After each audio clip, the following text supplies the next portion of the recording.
Ibu Bapak semuanya, pada hari ini kita diingatkan satu hal di dalam bacaan yang kita peringati kita semua tentang Tuhan yang merendahkan diri sebagai manusia untuk kita semua di dalam pelayanan. Dan di dalam pelayanan ini memang tidak mudah. Dan hidupnya gereja itu juga dari contoh Tuhan yang merendahkan diri sehingga dia pun turun membuka jubahnya lalu membasuh kaki. Saya hanya menyampaikan itu, tetapi itu saya uraikan dengan demikian. Bagaimana Tuhan itu memberikan contoh kepada kita. Yang pertama di dalam keluarga. Di dalam bacaan pertama tadi diungkapkan, apabila ada keluarga yang terlalu kecil untuk menghabiskan seekor domba, hendaklah mereka menggabungkan diri dengan keluarga tetangga sehingga cukuplah jumlah orang. Tuhan memberikan contoh yang pertama dalam peristiwa makan. Ternyata bahwa peristiwa makan itu menjadi satu peristiwa yang penting dalam kehidupan menggereja. Kalau tidak ada makan, orang tidak bisa berdoa. Dan itu menjadi pengalaman saya ketika tugas di Bangladesh. Mereka bertanya, kenapa kami tidak dibaptis? Dan di Bangladesh itu kalau datang orang minta dibaptis bukan 1-2 orang, tetapi berkampung. Waktu itu ada 10 kampung yang datang dan semua ingin dibaptis. Lalu mereka datang dan bertanya, kami ingin menjadi Katolik. Berapa lama kami harus mempersiapkan diri? Saya bilang 10 tahun. Mengapa? Karena harus belajar untuk bisa makan dan menjadi sumber makanan. Kalau mereka belum bisa makan dengan baik dan memiliki sumber makanan, yang nanti terjadi adalah berkelahi. Maka pecahnya dalam kehidupan menggereja dan dalam keluarga salah satunya karena makanan yang tidak cukup. Karena masalah ekonomi di dalam keluarga-keluarga itu bisa bertengkar, dan bertengkar ujungnya pada perceraian. Karena itu Yesus memberikan teladan di sini, contohnya adalah di dalam keluarga saling membagikan sehingga makanan cukup. Kalau orang perutnya lapar, tidak akan bisa berdoa dengan baik. Coba kalau sedang duduk lalu perutnya bunyi, paling tidak yang kanan kiri akan melihat dan memperhatikan. Tetapi kalau kita perutnya cukup kenyang, pasti akan bisa duduk dengan tenang. Kadang-kadang orang menjadi malu ke gereja bukan karena apa-apa, tetapi karena tidak punya uang. Dan tidak punya uang ketika diedarkan kantong kolektor, malu. Dan karena malu, maka tidak mau ke gereja.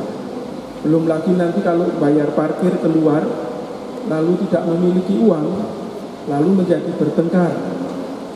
Dan setelah itu kalau tidak punya bensin untuk beli, maka akan bertengkar, karena itu menjadi penting. Maka yang pertama di dalam keluarga adalah cukup dalam kehidupan ekonomi. Karena itu Tuhan mengingatkan, jika tidak cukup, maka baiklah engkau saling membagikan. Demikian juga di dalam kehidupan menggereja. Pertengkaran di dalam kering, di dalam lingkungan dan di gereja, salah satunya karena uang. Karena pertanggungan jawab tidak jelas, saling melempar, lalu bertengkar, lalu terjadilah pertengkaran, maka gereja bubar. Kering bubar, tidak ada kehidupan, tidak ada kegiatan. Dalam kelompok-kelompok pun sama, bubar karena masalah makanan. Karena tidak ada makanan, bubar. Inilah yang diingatkan Tuhan dalam bacaan pertama, di mana makanan ternyata menjadi penting. Nanti kalau sudah bertengkar lalu berkelahi, akan bilang sesuatu yang tidak baik dengan kata-kata yang tidak baik. Dan kata-kata tidak baik itu membuat orang sakit hati dan menyebabkan bubar. Entah dengan kata nama-nama binatang, ataukah nama biadab, atau yang lain. Karena itu, Yesus mengingatkan kepada kita untuk kehidupan gereja yang berkembang dan yang baik. Diharapkan Tuhan memberikan satu contoh. Apabila ada keluarga yang terlalu kecil untuk menghabiskan seekor domba, hendaknya mereka menggabungkan diri dengan keluarga tetangga sehingga cukup. Maka pelayanan akan berkembang baik jika semuanya itu cukup makan. Karena itu Yesus memberikan contoh perjamuan terakhir.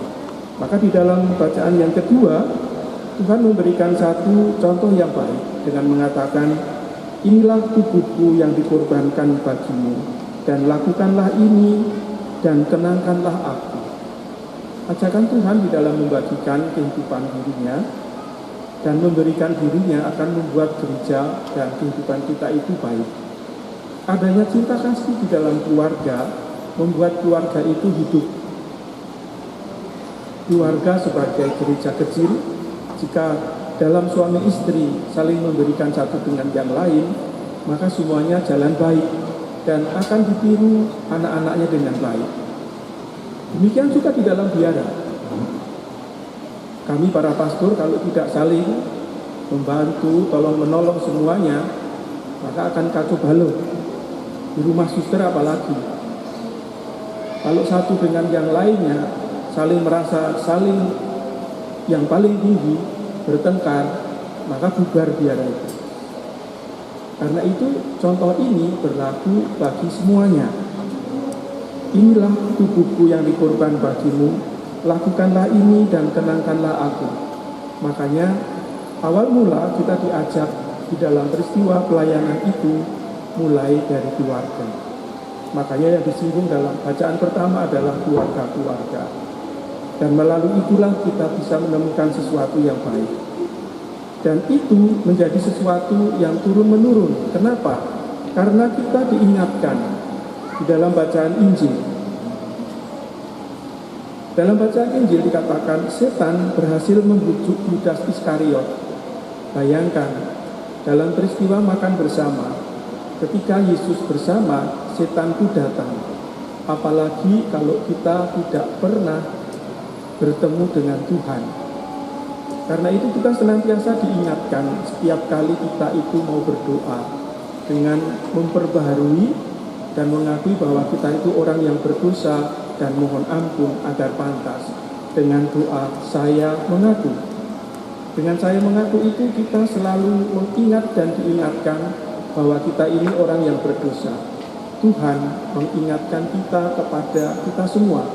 Kalau kita jarang datang ke gereja, ya berarti kita jarang memperbaharui diri dengan ucapan saya mengaku kepada Allah dan kepada semuanya bahwa saya telah berdosa dengan pikiran dan perkataan. Karena kita selalu diajak memperbaharui dan Tuhan senantiasa memperbaharui kita. Disitulah dasar pelayanan kita. Meskipun kita orang yang berdosa, maka kita pun diajak untuk di dalam pelayanan dengan diajak bersatu bersama. Karena kalau tidak, kita tidak mungkin dan gereja ini juga tidak ada. Karena kadang-kadang itu di dalam doa kita diajak untuk mendoakan semuanya.